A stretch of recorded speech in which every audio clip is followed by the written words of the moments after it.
മോഹൻലാലും മമ്മൂട്ടിയും ഒരിടവേളയ്ക്ക് ശേഷം ഒന്നിച്ച ചിത്രമാണ് പേട്രിയറ്റ്.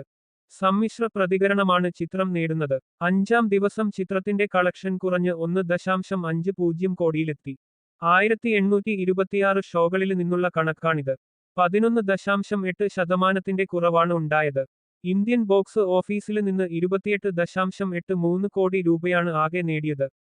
വിദേശ ബോക്സ് ഓഫീസിൽ 41.50 കോടി രൂപയും കളക്ട് ചെയ്തു. ആകെ നേട്ടം 70 കോടിയിലെത്തി. ആദ്യ ദിന കളക്ഷനിൽ 69 കോടി നേട്ടമുണ്ടാക്കിയ എമ്പുരാന്റെ കളക്ഷനെ മറികടന്നില്ലെങ്കിലും മികച്ച നേട്ടമാണ് പേട്രിയറ്റ് സ്വന്തമാക്കിയത്. ചിത്രം 29.1 കോടി രൂപയാണ് ആദ്യ ദിനം ആഗോള തലത്തിൽ നേടിയിരിക്കുന്നത്. മഹേഷ് നാരായണൻ ഒരുക്കുന്ന ചിത്രത്തിൽ ഫഹദ് ഫാസിൽ, കുഞ്ചാക്കോ ബോബൻ, നയൻതാര, രേവതി, രാജീവ് മേനോൻ എന്നിവരും പ്രധാന വേഷങ്ങൾ ചെയ്യുന്നുണ്ട്.